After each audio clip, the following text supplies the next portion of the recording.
My name is David Harper, and I've been married to Sarah for nearly 20 years. Our lives had settled into a comfortable routine. We both had careers we were passionate about. I ran a small tech company, and Sarah was a high-ranking executive at a pharmaceutical firm. Our two children, Alex and Emma, were in college, living their lives and leaving us in an empty nest. It all started with small, seemingly innocent changes. Sarah began staying late at work more frequently. Initially, I didn't think much of it. Her job often demanded long hours, and she was dedicated to her work. But the late nights became more frequent, and she started receiving calls and texts at odd hours, which she would take in another room. I wanted to trust her, but my gut told me something wasn't right. One evening, I decided to confront her. "Sarah, you've been working late a lot recently. Is everything okay?" She smiled, but it didn't reach her eyes. "It's just a big project, David. Nothing to worry about." I nodded, but the unease lingered. Weeks went by, and the situation didn't improve. One night, curiosity got the better of me. After Sarah went to bed, I checked her phone. My heart pounded as I read the messages between her and a man named Mark. They were flirty, filled with inside jokes, and there were plans to meet. I felt a cold wave of betrayal wash over me. The next day, I hired a private investigator, Sam Collins. I needed proof before confronting her. Sam was thorough and discreet, and within a week, he had photos and videos of Sarah meeting Mark at a hotel. The evidence was undeniable. My worst fears were confirmed. I felt anger, sadness, and an overwhelming sense of betrayal. But I couldn't let emotions cloud my judgment. I needed to know why she did this. I needed to understand. I decided to play along, to gather more information. I started monitoring her movements more closely. I hacked into her email and found more correspondence with Mark. They were planning a weekend getaway. I decided to follow them, but not alone. I enlisted the help of my friend Mike, a former military intelligence officer. Mike had the skills and resources to help me without drawing attention. We trailed them to a secluded cabin in the woods. As we watched from a distance, I saw Sarah and Mark laughing, holding hands, and acting like teenagers in love. It was a punch to the gut. I wanted to storm in and confront them, but Mike held me back. "Not yet, David. We need more evidence," he said, his voice calm and steady. We planted listening devices and cameras around the cabin. Over the next 2 days, we gathered enough evidence to confront Sarah. I heard things I never wanted to hear, their plans, their feelings, and their desire to be together. It was soul-crushing. On the third day, I couldn't take it anymore. I barged into the cabin, fury boiling inside me. Sarah's eyes widened in shock, and Mark quickly backed away. "David, what are you doing here?" she stammered. "I could ask you the same thing, Sarah, but I already know the answer," I said, my voice cold and measured. Mark tried to speak, but I silenced him with a glare. "This is between me and my wife. Stay out of it." Sarah tried to explain, but I wasn't in the mood to listen. I laid out all the evidence I had gathered. She broke down, apologizing, begging for forgiveness, but it was too late. The damage was done. I left the cabin, my mind a whirlwind of emotions. I needed space, time to think. I stayed with Mike for a few days, processing everything. When I finally returned home, Sarah was waiting for me. She had packed her bags. "David, I'm so sorry. I don't know what I was thinking. I've ruined everything," she said, tears streaming down her face. I didn't have the energy to argue. "Sarah, I need time. I need to figure out what I want. For now, I think it's best if you stay somewhere else." She nodded, defeated. "I understand. I'll give you the space you need." Over the next few weeks, I threw myself into work, trying to distract myself from the pain. But the nights were the hardest. The empty house reminded me of everything I had lost. I started drinking more, hoping to numb the pain. One night, I decided to confront Mark. I found his address and waited outside his apartment. When he finally showed up, I confronted him. "David, I'm sorry. I didn't mean for any of this to happen," he said, his voice trembling. I grabbed him by the collar, anger surging through me. "You didn't mean for it to happen. You destroyed my life." Dear viewers, more than 90% watch my content without subscribing. If you still have not subscribed, then I ask you to do so. For me, this is the best motivation to continue. Mark tried to explain, but I wasn't interested. I punched him, and he fell to the ground. The satisfaction was fleeting. Violence wasn't the answer, but in that moment, it felt like the only way to release my anger. As I walked away, I realized I needed help. I couldn't continue like this. I reached out to a therapist, hoping to find a way to deal with my emotions. The sessions were tough, but slowly, I began to understand my feelings and the need to heal. Sarah tried to reach out several times, but I ignored her calls. I wasn't ready to face her.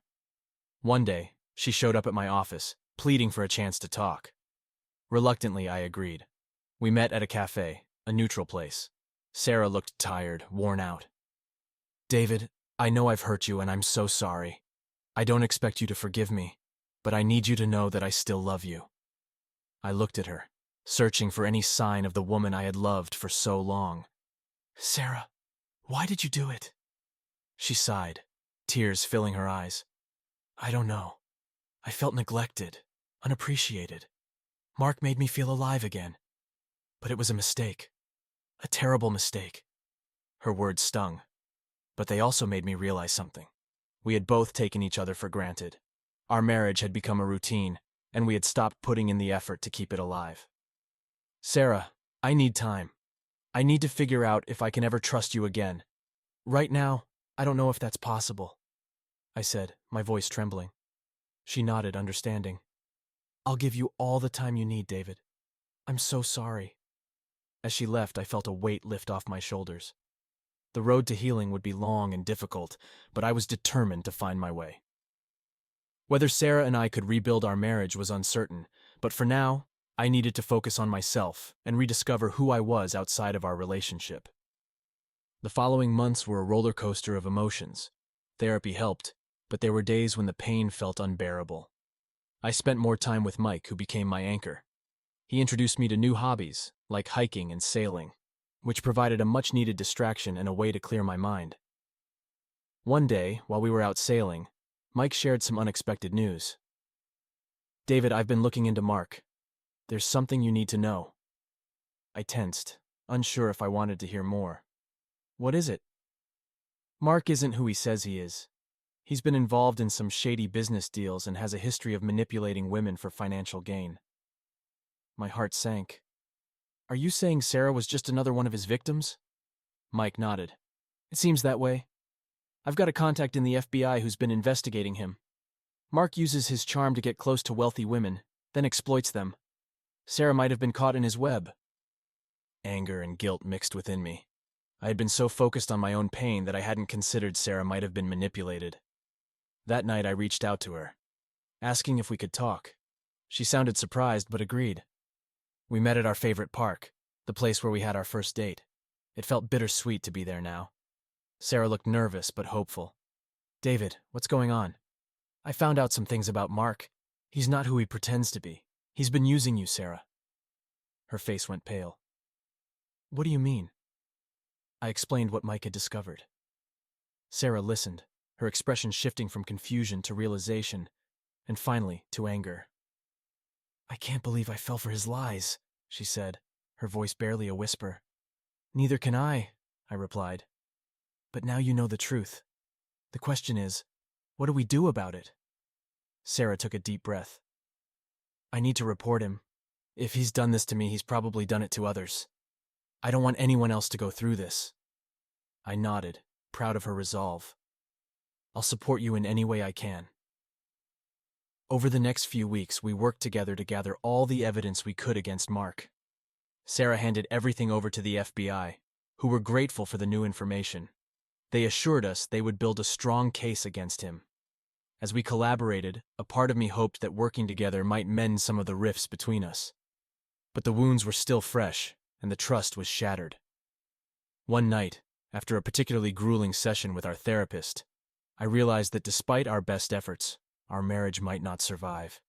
"Sarah," I began, struggling to find the right words, "I think we need to face the possibility that we might not be able to fix this." Tears welled up in her eyes. "I know, David. I've been thinking the same thing. I love you, but maybe we've hurt each other too much to go back to the way things were." It was a painful admission, but it felt like a necessary one. we decided to take a step back, to give each other the space we needed to heal individually. We agreed on a trial separation, with the understanding that we might eventually divorce. During this time, I focused on rebuilding my life. I moved into a small apartment and threw myself into my work. I reconnected with old friends, took up new hobbies, and began to rediscover myself outside of my identity as Sarah's husband. Sarah and I stayed in touch, occasionally meeting for coffee or dinner. Our conversations were more honest than they had been in years. We talked about our feelings, our regrets, and our hopes for the future. It was clear that we still cared for each other. But the romantic love we once shared had been irrevocably damaged. One evening, about 6 months into our separation, Sarah called me. Her voice was calm, but I could sense the underlying tension. "David, I think it's time we talked about the next steps." We met at a quiet restaurant, away from the prying eyes of friends and acquaintances. Sarah looked more at peace than I had seen her in a long time.